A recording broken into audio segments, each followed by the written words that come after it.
I'm Zibby Owens, and you're listening to the award-winning podcast, Moms Don't Have Time to Read Books. This week's sponsor is Book of the Month Club again. Book of the Month Club is a service which I think is like the best thing ever, where you get to pick from 5 books each month to get whichever one is your favorite. Book of the Month Club is offering Moms Don't Have Time to Read Books listeners an exclusive offer of signing up for just $5 for your first book. This is not to be missed. bookofthemonthclub.com. Go check it out. And many of the books on this podcast have been Book of the Month Club picks. So go buy them. Enter code ZIBBY, Z-I-B-B-Y, for this exclusive offer. I'm really excited to be interviewing Elliot Ackerman, who's the author of novels Waiting for Eden, Dark at the Crossing, which was a finalist for the National Book Award, and Green on Blue. He also wrote Places and Names on War, Revolution, and Returning. He's a former Marine and served 5 tours of duty in Iraq and Afghanistan, where he received the Silver Star, the Bronze Star for Valor, and the Purple Heart. His work has been published in The New Yorker, The New York Times Magazine, The Atlantic, and many other publications. His stories have been included in the Best American Short Stories and the Best American Travel Writing. He splits his time between New York and D.C., and I have to say, Elliot is also dating a dear friend of mine who was the first guest on my podcast, Lee Carpenter, who's the author of 11 Days and Red, White, Blue. So Elliot comes to me through Lee, but also because of his amazing work as a National Book Award finalist. So welcome, Elliot. Thanks for coming on Moms Don't Have Time to Read Books. Thanks for having me. So much to talk about. You have the most decorated past, a Marine who did 5 tours and an author. Tell me about this intersection of now writing and the military and how you got into becoming a novelist. My mom was a writer, so I always grew up around books. I grew up knowing authors, so it didn't seem like the weirdest thing to me. And then when I went to college, I studied history and literature at school, but then went right into the Marines. And I always maybe suspected that I might write, but didn't really commit myself to it till I decided I was going to leave the Marine Corps and transition into something else. But I think, we all have different facets of our personality. It's kind of the people who know me the longest, because sometimes when I'm promoting a book, people will ask me is it odd that you left the Marines and became a writer? That doesn't seem like something that a Marine would do. And usually I say, the people who've known me the longest, I should say, isn't it odd that you wound up in the Marines? Because you're always sort of this creative, artistic kid, and then you wind up in the Marine Corps. Yeah, how did you end up in the Marines? Maybe I should have started with that. Well, I had this idea that, I wanted a job when I came out of school, or whether I was good at my job or bad at my job mattered. I wanted responsibility at a young age. And I was also sort of that kid who never stopped playing with his G.I. Joes. So I think you combined all of that. It led me into the Marine Corps.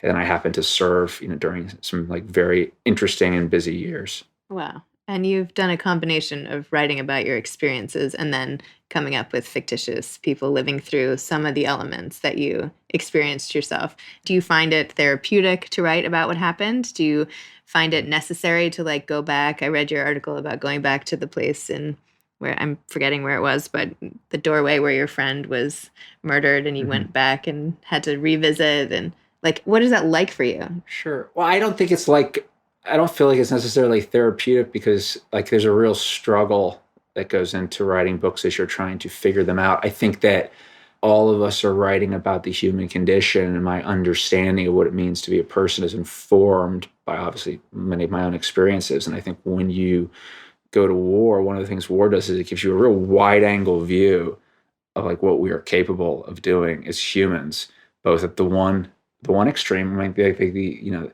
extreme acts of courage, acts of love, things that you would never see just sort of on a normal day in New York City. And then on the other hand, these extreme acts of depravity and savagery. So you get that at a young age, and that sort of just informs your understanding of your characters, your understanding of the story. But often when I'm working on a book, even if the war is going on or there's conflict going on the sidelines, it's not I'm drawing from specific military experiences. I'm drawing from my understanding of just what it means to be a person and trying to make my characters come alive. And how did you come up with the idea of Waiting for Eden, which was beautiful and kind of haunting in a way and just so raw, but also so much love? With a lot of my books, it will often start with 2 things. I'll have kind of an idea of what I think a book is about, thematically. I'm thinking about thematic questions. And I think I want to try to tell a story about those thematic questions. For Waiting for Eden, it's sort of these themes of like, what does it mean to be faithful to someone? What does it mean to stay true to someone who has been diminished in some way? I mean, in Eden's case, he's severely physically diminished, but diminished emotionally, whatever it is. How do you stay faithful to that person? And the other thing that's comes to mind often will be like, there'll be a first line frequently that will like pop into my head. And when it's sticky, like when that line kind of can't get out of my head and I carry it around for months, I'm like, well, I think this is maybe the beginning of a book. And that's when I get serious and I really try to start telling the story. So in Waiting for Eden, the first line of the book is, I want you to understand Mary and what she did, but I don't know whether or not you will. And so there was this idea of, Mary, the wife, Eden's wife, and Eden has been, the concept of the book is, he's basically been incapacitated. He is in a hospital bed. He has not been able to communicate effectively for years, and Mary's been keeping this vigil over him.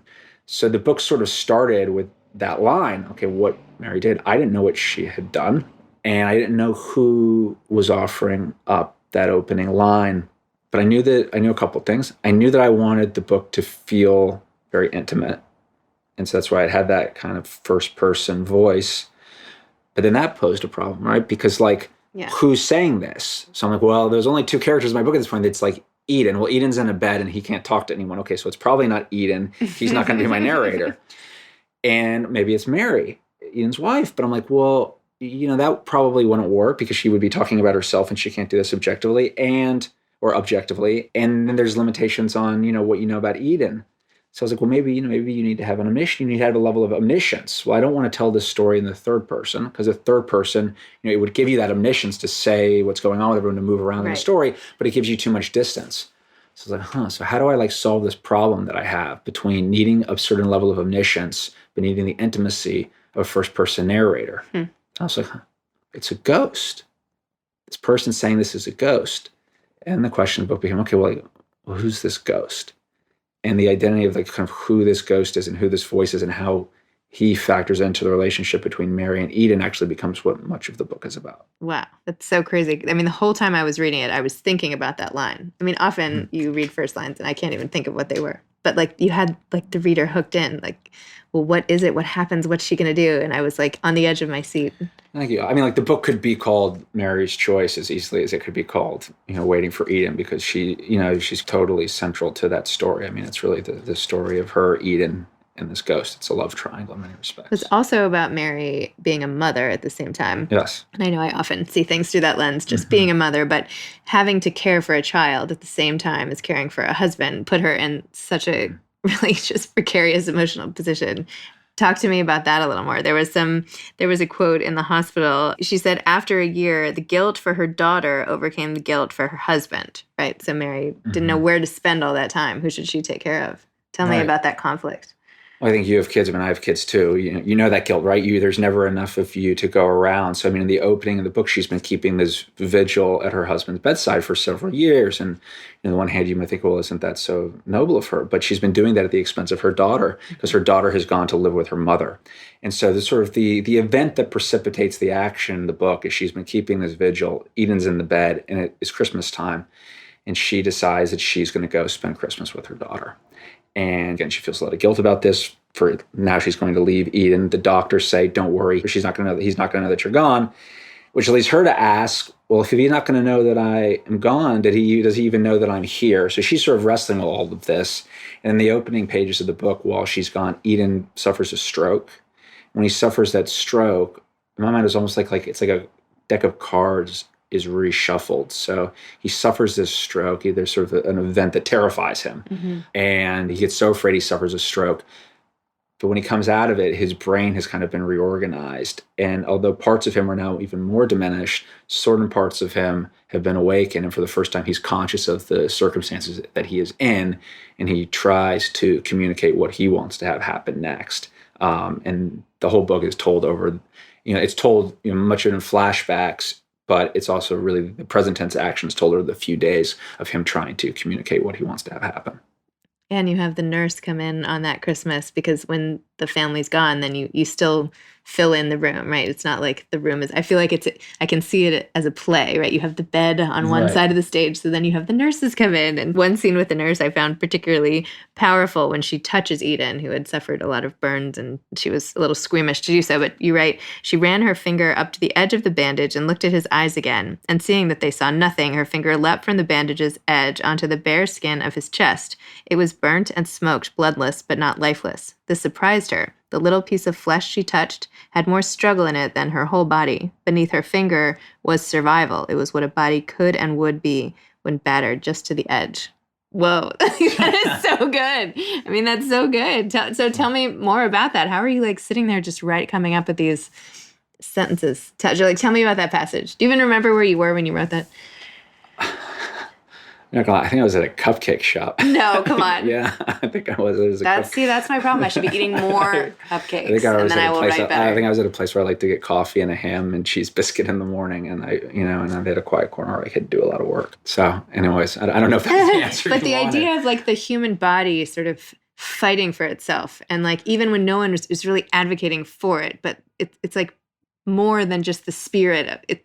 Right? Yes, and it's this idea, I think with the nurse, it's this idea, she's a young nurse who's basically taking care of him for this 24-hour period where he has this sort of psychosomatic event that reorganizes his brain. I don't want to ruin it for the reader, kind of how it all goes down. But I won't say anything. All right, I'm not going to say anything. But, you have a sense of what you want the scene to feel like.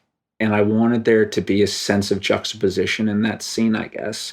You have Eden, who's really been through like the worst a person can be through, and this sort of pure spirit who's a nurse. She's a very young nurse, and she's kind of drawn the unlucky shift, which is watching the burn ward on Christmas Eve. And so, because she's young, and like she gets that shift because it's not a popular shift, and she's just sort of watching him, and she's curious, about him. She's curious as to what he represents and probably the vocation that she herself has chosen, which is caring for people who've been hurt in this way. And she wants to touch it. She literally wants to just see what it feels like. And when she puts her finger on it, it's like she kind of sees everything that a person is capable of, and the whole range of pain that she in her life will probably be responsible for trying to ameliorate in some way as a nurse. I mean, she's not a named character in the book. She's just in that scene. But I think, I don't know, you know what you want it to feel like. And so you try to create the scene around the feeling you're attempting to convey. It's like even looking at an injury, it's the same thing when you're like, you just want to peek. But you don't really. Yeah. I don't know.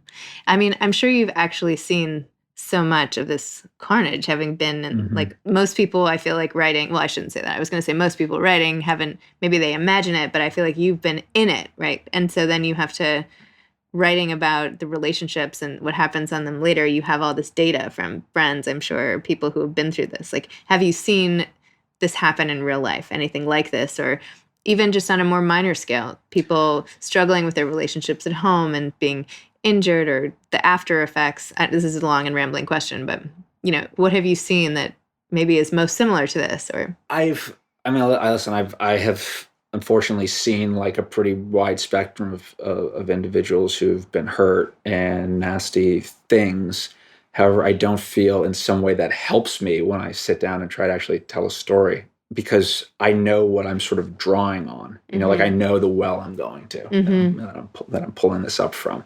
And it's not necessarily that. I mean, maybe it helps with like certain technical things where I'm writing about medical stuff. And I'm like, I know this because I had to study it at one point. But it's more, the book is about trying to love someone and stay faithful to someone who has been diminished. And I think that's something like we all experience, whether the diminishment is as radical as what has happened to Eden, but in other cases, in some ways no less painfully, when the diminishment is something less radical. Because when it's as radical as what happened to Eden, everybody can see it and understand it.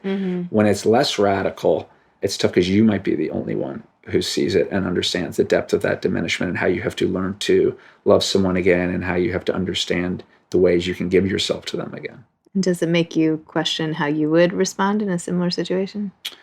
Well, I think I feel like the novels I read that I like aren't answers. They're actually, the whole books are all questions. like I feel the most elegant works of fiction, the one that I like, the ones that I sort of aspire to try to write, are the ones where the story has carefully set up a series of questions, never answering them for you, but leaving you as the reader walking away, trying to answer them for yourself. So I don't feel like the book doesn't necessarily answer questions for me, but what it does is in writing, it frames my questions clearly for me. And I mean, I know you're dating a good friend of mine, so I don't want to make anything sound bad. But do you think that if anything were to happen to her, you would stay by her side? I would like this on the record. Yes, I would. Okay, there. Thank you. Good. I think you should have asked the reverse. Oh, would you stay by me? Oh my goodness. So how do you write? So sometimes you write in cupcake shops and have biscuits and whatever. Where else do you like to write? Do you usually write out and about in the world? Do you like to write in the office, in an office somewhere? Tell me a little more about your process, how long books take. And I often write out and about in the world just because I like the general energy of being in the world. If I sit at home at a desk all day, I sort of, no matter how much I've done, I feel like I haven't done anything. Whereas if I just go out to the cupcake shop or the cafe or the diner or whatever quiet corner I get into, I don't know, psychologically that works better for me. And I would say it's not very sexy, but I'm kind of like a grinder. I grind it out every day. So I will, if I'm working on new material, I will say I write 1,000 words Monday to Friday, and I sit at my desk and I do that. Or if I'm revising a book, I'm going to be like, all right, I'm going to try to get through, today's work is 15 pages of revisions, and I get through that work. And then I'm done. And I don't think about it. I have a discipline of trying not to think about it and trying to let my subconscious, just let it sit in my subconscious. I'd say I always finish a day writing knowing what's going to happen the next day. I write at the bottom of the page, tomorrow this happens, they do this, just so I can get started again. I'll frequently finish in the middle of a sentence so I can end the sentence and have something to pick up with. And that's sort of has been my process, and it seems to work for me. But there's, you mentioned Lee. I mean, I live with Lee and I see how she writes, and she writes, very differently than I do, with equal or greater effect. So we helped edit something I wrote right after business school, and she handed it back and she's like, I think you have way too many exclamation marks. And I was like, and I think about Lee basically every email I write because I'm always using exclamation marks and she never is. Yes. And I'm like, okay, well, it turns out this is just how I write. Everybody does. It's nice because when you do get an exclamation mark. Oh, from her. Yeah, no, it's showering. It's one of those emojis. It's exploding on the screen. You print and frame that. Yeah, it's so funny. So are you working on anything now? I am. I have another novel that comes out in May called Red Dress in Black and White. That's all set in Istanbul during the Gezi Park riots of 2013, which were a very big political moment there. And it's about an American woman who is married to a Turkish real estate developer. And she, over the course, the present action in the novel takes place over the course of a single day, in which she is running off with her lover, who is an American photographer, and trying to take the son with them. Except sort of as the twist of the novel is, as you read it, is you realize the hero of the book. Wait, don't tell me. Don't ruin it. Well, I'm not going to ruin it. Okay. The hero of the book quickly becomes the Turkish real estate developer husband. So you sort of, it's a window into that world. So, but that must be finished. You must have finished. But that's finished, right? So as you know, that's been finished for a while. So that's not a good enough answer. Another amazing book coming down the pike is not. That's not enough for me. What else? What else are you doing? Well, I mean, the thing I'm most actively working on is. I'm just kidding. Okay, I know. I'm kidding. Is a guy named Admiral Jim Stavridis. He was the commander of NATO. As a retired 4-star admiral, and we know each other from the Fletcher School, which is where I went to graduate school. He was the dean there, although not when I was there. And we have the same editor at Penguin. And so the idea came up to co-write a book, which would be a work of speculation about what it would look like if the U.S. and China went to war in the year 2034. Oh, wow. So he and I have written that together and have just finished up sort of a first draft, which has been fun. It's been sort of a departure for me. But also, I write a lot about foreign policy and do lots of journalism. So that has allowed me to kind of merge the two a little bit. And we've had great fun doing it together. Are you ever going to maybe run for president or get into politics in a big way? I feel like you have this amazing background. You're obviously brilliant. What about leading the nation? What do you think? No, I like telling the truth. You can do that in books. No, that's not for me. No aspirations. Yeah, no aspirations. Well, that's a shame for the rest of us. All right, well, I tried. Do you have any advice for aspiring authors out there? Yeah, you got to work. Like, do the work. I mean, it sounds really obvious, but sometimes it's not obvious. Yep. Like, you have to do the work. You have to read. I think people sometimes don't recognize that, like, my process too is like, and I read as much as I write, and I try to read really widely without a very specific agenda, because that's how you get the good stuff. And don't let rejection beat you down too much. You have to, it's horrible to say this when I use a sports metaphor, but like I call it up at bats. Like, you have to get up to bat, and you have to keep getting up to bat, because that's the thing you can control, is how much you're putting yourself out there. And, if you only, connect on something, get something published or whatever it is, 1 out of 20 times, well, if you're getting up to bat 100 times, like that's pretty good. Like, you're going to do all right. But if you only get up and try once or twice or 3 times, like, you might be great, but you're not trying enough. And so you're going to think you're failing. So one of the great things about writing is, in many respects, you have the control. One of the horrible things about writing is that you have the control. Love it. Awesome. Well, thank you so much for coming on Moms Don't Have Time to Read Books. Yeah, a total pleasure. Thanks. Thanks for listening to Moms Don't Have Time to Read Books, the award-winning podcast. This episode has been sponsored by Book of the Month Club. bookofthemonthclub.com. Enter code ZIBBY to get your first book for just $5. You can follow me on Instagram at Moms Don't Have Time to Read Books. Thanks so much to Steve and Ryan at Texture Sound for the sound editing. And thank you to Morning Moon Productions for providing this fantastic intro and outro music. Thanks for listening. You could always email me at zibby@zibbyowens.com.